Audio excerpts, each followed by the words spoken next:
ഈ ചർച്ചയിൽ കാന്തപുരം അബൂബക്കർ മുസ്ലിയാരുടെ സ്റ്റേറ്റ്മെന്റിന്റെ ഒരു ഭാഗം മാത്രം എടുത്തുകൊണ്ട് സംസാരിക്കരുത്. അദ്ദേഹം പൊതുസമൂഹത്തോട് ഉൾപ്പെടെ അദ്ദേഹത്തെ പ്രതിദാനം ചെയ്യുന്ന മുസ്ലിം സ്ത്രീകളും മുസ്ലിം പുരുഷന്മാരും അദ്ദേഹത്തിൻ്റെ മതപരമായ വിധികൾ അംഗീകരിക്കാൻ തയ്യാറുള്ളവരോട് അദ്ദേഹത്തിൻ്റെ മതവിധി പറയാം. ആ നിലക്ക് അദ്ദേഹം മതവിധി പറയുന്നു. അത് ഉൾക്കൊള്ളുന്നവർക്ക് ഉൾക്കൊള്ളാം, തിരസ്കരിക്കുന്നവർക്ക് തിരസ്കരിക്കാം. അത് പറയാനുള്ള സ്വാതന്ത്ര്യം 1930 മുതൽ സമസ്ത പറഞ്ഞ മതവിധികളെ കുറിച്ചാണ് നേരത്തെ മുഹമ്മദ് അലിയോട് സംസാരിച്ചിരുന്നത്. ഇതൊക്കെ സമൂഹം സ്വീകരിച്ചോ തിരസ്കരിച്ചോ? പറഞ്ഞോട്ടെ അഭിലാഷ്, ഞാൻ ശ്രദ്ധിച്ചു. ഓരോ സംസാരവും നടത്തുമ്പോഴും മുഹമ്മദ് അലി കിനാലൂരിൻ്റെ സംസാരത്തിൽ അഭിലാഷ് ഇടപെടുന്നത് കൊണ്ട് ആ വിഷയത്തിൻ്റെ പൂർണ്ണത വരുത്താൻ മുഹമ്മദ് അലിക്ക് സാധിക്കുന്നില്ല. ഞാനത് കണ്ടുകൊണ്ടിരിക്കുകയാണ്. അതുകൊണ്ട് ദയവ് ചെയ്ത് അഭിലാഷ് ഈ പറയുന്ന കാര്യങ്ങളൊക്കെ ശ്രദ്ധിക്കുന്ന ഞാൻ മനസ്സിലാക്കുന്നത്. അപ്പോൾ ഇടയ്ക്കിടയ്ക്ക് ഇടപെടാതിരിക്കുക ഒരു അപേക്ഷയാണ്. അപ്പോൾ ഈ കാര്യത്തിൽ ഇന്ത്യയുടെ ഭരണഘടന തരുന്ന അവകാശമാണ് മതം അനുശാസിക്കുന്ന നിർദ്ദേശങ്ങൾ പ്രചരിപ്പിക്കാൻ. മതം അങ്ങനെയാണെന്ന് സങ്കല്പിച്ചാൽ മതിയേ.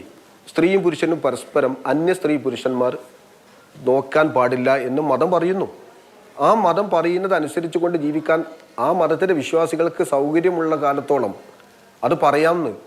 അത് നിരാകരിക്കുന്ന ആളുകൾക്ക് മതം വിട്ടോ ഇനി മതത്തിൻ്റെ പ്ലാറ്റ്ഫോമിൻ്റെ അകത്ത് നിന്നുകൊണ്ട് തന്നെ ഈ നിർദ്ദേശം സ്വീകരിക്കാൻ ഞങ്ങളില്ല, പക്ഷേ ഞങ്ങൾ മുസ്ലിമായി ജീവിക്കും എന്ന് പറയാനുള്ള സ്വാതന്ത്ര്യം അവർക്കുണ്ട്. ഒരാളുടെയും സ്വാതന്ത്ര്യത്തെ തിരസ്കരിക്കുന്നില്ല. അത് അംഗീകരിച്ചുകൊണ്ട് തന്നെയാണ് ഇദ്ദേഹത്തിന് പറയാനുള്ള അല്ലെങ്കിൽ മതപണ്ഡിതന്മാർക്ക് പറയാനുള്ള സ്വാതന്ത്ര്യത്തെ നമ്മൾ വകവെച്ച് കൊടുക്കേണ്ടത്. ഇപ്പോൾ ഒരു കാലഘട്ടത്തിൽ സമസ്തയുടെ പ്രമേയത്തെ സംബന്ധിച്ചിടത്തോളം അഭിലാഷ് പറഞ്ഞു. ആ പ്രമേയം കാലഘട്ടവുമായി ബന്ധപ്പെട്ടുകൊണ്ട് തന്നെയാണ് കിനാലൂർ ഇവിടെ സൂചിപ്പിച്ചത്. ഒരു സാഹചര്യവുമായി ബന്ധപ്പെട്ട ചില നിലപാടുകൾ ആ കാലഘട്ടവുമായി ബന്ധപ്പെട്ടുകൊണ്ട് മതപണ്ഡിതന്മാർ പറയും. മതപണ്ഡിതന്മാർ കൂട്ടായിരുന്നു കൊണ്ട് പ്രമേയങ്ങൾ അവതരിപ്പിക്കും. ഇത്തരം പ്രമേയങ്ങൾ ആ കാലഘട്ടത്തേക്ക് മാത്രം ബാധകമാകുന്ന ചില വിഷയങ്ങളാണ്. ആ വിഷയങ്ങളെ പിൽക്കാലഘട്ടത്തിലേക്ക് ചേർത്ത് വായിക്കുകയാണെങ്കിൽ എന്തുകൊണ്ടാണ് ഇവിടെ വിമർശനം ഉയർന്നു വരാത്തത്? കുഞ്ചൻ നമ്പ്യാർ ഒരു പാട്ടുപാടിയിട്ടുണ്ടല്ലോ, കാമിനി മൂലം കലഹം പലമിത ഉലകിന് സുലഭം. ഇത് പറഞ്ഞിട്ടുള്ളത് കുഞ്ചൻ നമ്പ്യാരാണ്. വിപത്തിന്റെയും നാരായ വേരുകൾ. ശരി, അതിന്റെ അർത്ഥം, അതിന്റെ ഉദ്ദേശം കാമിനി കൊണ്ട് ലോകത്ത് കലാപങ്ങൾ ഉണ്ടാകുന്നു എന്നാണല്ലോ. അതിന് പല കാരണങ്ങൾ കൊണ്ട് നാരിമാര്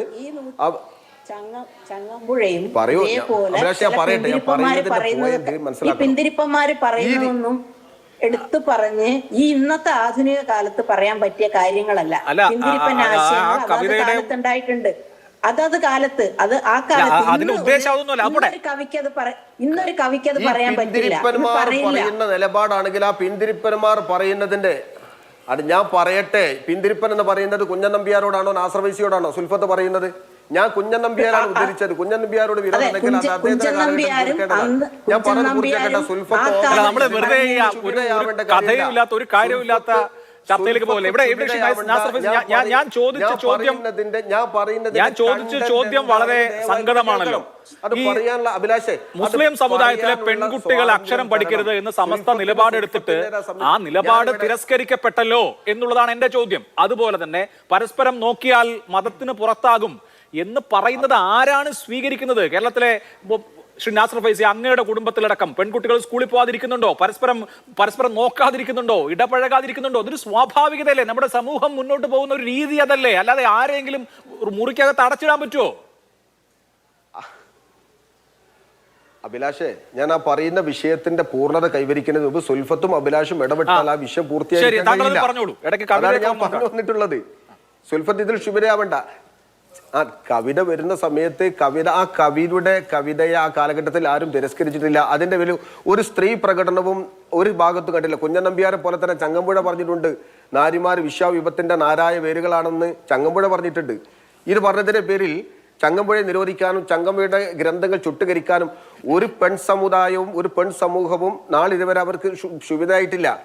ഒരു കാലഘട്ടവുമായി ബന്ധപ്പെട്ടുകൊണ്ടുള്ള ചിത്രത്തെ അങ്ങനെ വായിച്ചെടുക്കേണ്ടതാണ്. അതുപോലെ തന്നെ മതപണ്ഡിത സഭകൾ ചേർന്നുകൊണ്ട് ആ കാലഘട്ടത്തിൽ നടക്കണം. ക്ഷുഭിതയാവരുത് ദയവായിക്കൊണ്ട് സുൽഫത്ത് കേൾക്കണം.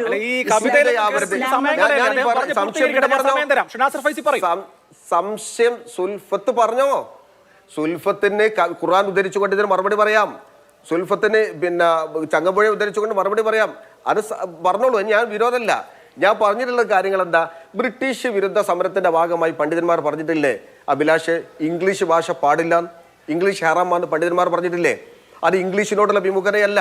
ആ പണ്ഡിതന്മാർ അന്ന് പറഞ്ഞിട്ടുള്ളത് ബ്രിട്ടീഷ് വിരുദ്ധ സമരത്തിന്റെ ഭാഗമായി കൊണ്ടാണ്. മഹാത്മാഗാന്ധി ഉയർത്തി വന്നിട്ടുള്ള നിസ്സഹകരണ പ്രസ്ഥാനത്തിന്റെ ഭാഗമായി മലബാറിലെ പണ്ഡിതന്മാർ ഒരു വേള മുന്നോട്ട് കടന്നു. സമസ്ത 60ാം വാർഷിക സമ്മേളന സുവനീറാണ് നേരത്തെ ഉദ്ദേശിച്ചത്. ബ്രിട്ടീഷുകാരല്ല 1985 ഇന്ത്യ ഭരിക്കുന്നത്. 1956 അൽബയാനിൽ പെൺകുട്ടികൾക്ക് കൈയെഴുത്ത് പഠിപ്പിക്കുന്നതിൽ അങ്ങേയറ്റം കുഴപ്പമാണ് എന്ന് പറയുന്നത് 1956 സമസ്തയുടെ 4ാം സമ്മേളനത്തിന്റെ പ്രമേയമാണ് 1930. 1980 വരെയെങ്കിലും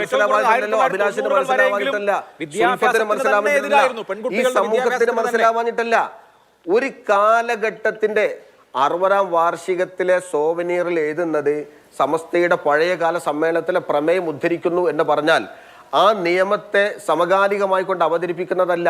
രേഖ ഇന്നെ പ്രമേയങ്ങൾ പാസ്സാക്കിയിട്ടുണ്ടെന്ന് പറയുന്നതാണ്. ഇപ്പൊ ചരിത്രത്തിൽ ബ്രിട്ടീഷ് വിരുദ്ധ സമരത്തിന്റെ ഭാഗമായി കൊണ്ട് ഇംഗ്ലീഷ് ഹറാമാണ് എന്ന് പണ്ഡിതന്മാർ പറഞ്ഞത് ബ്രിട്ടീഷ് വിരുദ്ധ സമരത്തിന്റെ ചരിത്രത്തിൽ ഇപ്പൊ കാണുമല്ലോ, ഇന്നിറങ്ങിയ ചരിത്രത്തിൽ ഉണ്ടാവുമല്ലോ. ആ ചരിത്രത്തിന്റെ ഭാഗമായി കൊണ്ട് അവർ പഴയകാല ചരിത്രം ഉദ്ധരിച്ചു എന്നതിന്റെ അർത്ഥം ആ ബ്രിട്ടീഷ് വിരുദ്ധ സമരത്തിന്റെ ഭാഗമായി കണ്ടിട്ടുള്ള ഫത്വയായ ഇംഗ്ലീഷ് ഇപ്പോഴും പാടില്ല എന്നതിന് വിധിയുണ്ടോ? എന്താ അഭിലാഷ് അത് മനസ്സിലാക്കാത്തത്? 60ാം വാർഷിക സമ്മേളനത്തിന്റെ പ്രമേയമല്ല. ആ കാലഘട്ടത്തിൽ 13ാം സമ്മേളനത്തിലെ പ്രമേയങ്ങൾ 60ാം വാർഷികത്തിന് മാത്രമല്ല, അത് 13ാം വാർഷിക സമ്മേളനത്തിലെ പ്രമേയത്തിന്റെ കാലഘട്ടത്തെ വായിക്കണം. സന്തോഷം അഭിലാഷിന് വളരെ സംതൃപ്തമായി കാര്യം ഞാൻ പറയാം. ഇന്ത്യ സ്വതന്ത്രമായതിനു ശേഷമുള്ള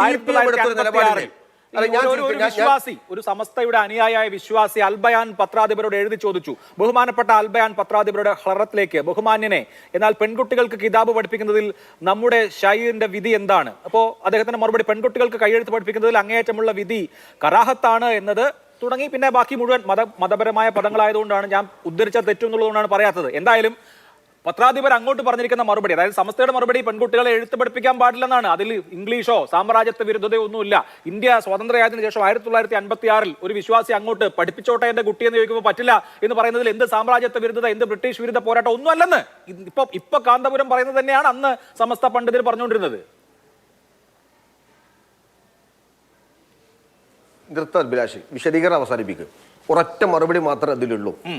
ആ കാലഘട്ടവുമായി ബന്ധപ്പെട്ടുകൊണ്ട് പഴയ കാലഘട്ടത്തിലെ ചില നിലപാടുകൾ പണ്ഡിതന്മാർ സ്വീകരിക്കുമ്പോൾ ആ കാലഘട്ടത്തെ മാത്രമാണ് അത് വായിക്കേണ്ടത്. അതിന് പിൽക്കാലഘട്ടത്തിൽ അത് ലൈവാക്കി നിലനിർത്തിക്കൊണ്ട് വിഷയത്തെ കൊണ്ടുവരുന്ന കാര്യമില്ല. അത് നേരത്തെ ഞാൻ പറഞ്ഞ ബ്രിട്ടീഷ് വിരുദ്ധ സമരം പറഞ്ഞ മറ്റൊരു ഉപമക്ക് എന്തുകൊണ്ട് അഭിലാഷിനത് മനസ്സിലാവാത്തത്? CPM ഒരു കാലഘട്ടത്തിൽ കമ്പ്യൂട്ടറിനെതിരായിരുന്നല്ലോ, യന്ത്രവൽക്കരണത്തിനെതിരായിരുന്നല്ലോ, അന്നത്തെ അത്യാധുനിക സംവിധാനത്തിനെതിരായിരുന്നല്ലോ. അന്ന് CPM പുറത്തിറക്കിയ ലഘു പുസ്തകത്തിൽ പറഞ്ഞത് തൊഴിൽ തിന്നുന്ന ബഗൻ എന്നാണ് കമ്പ്യൂട്ടറെ സംബന്ധിച്ചുകൊണ്ട് വിശേഷിപ്പിച്ചത്. അത് സുകന്യയുടെ പാർട്ടി ഇന്ന് ഉദ്ധരിക്കാൻ തയ്യാറാകുമോ? കാറൽ മാക്സിനാണല്ലോ സുകന്യ CPM-നെ പ്രതി ഉന്നയിച്ചത്. കാറൽ മാക്സിന്റെ നിലപാടുകളെ ലൈവായി നിലനിർത്താൻ വേണ്ടി പാടുപെടുന്ന CPM എന്തുകൊണ്ടാണ് അന്ന് മാക്സിന്റെ സിദ്ധാന്തവും കാലഘട്ടവുമായി ബന്ധപ്പെട്ടുകൊണ്ട് മൂലധനത്തെ ഇന്ന് ലൈവാക്കി നിർത്താൻ മടിക്കുന്നത്? പാടില്ല എന്ന് പറയുന്നു. സ്ത്രീകളുമായി ബന്ധപ്പെട്ട എല്ലാ എന്തുകൊണ്ട് ആ കാലഘട്ടത്തെ വായിക്കാതെ പോരും? അങ്ങനെ ഒരു നിലപാടുണ്ടെങ്കിൽ ഇപ്പോ ആ നിലപാടില്ലല്ലോ. കാലഘട്ടത്തിൽ CPM പോലും പരിഷ്കൃത സമൂഹം എന്ന് പറയുന്ന പുരോഗമന രാഷ്ട്രീയം എന്ന് പറയുന്ന ഏറ്റവും വലിയ രാഷ്ട്രീയ പ്രസ്ഥാനമായി CPM-ന്റെ അടിത്തറ ഇളകുന്ന വിധത്തിലാണ് അന്ന് CPM സ്വീകരിച്ചത്. അത് ഇന്ന് വായിക്കുമ്പോൾ ഏത് രീതിയിലുണ്ടാവും?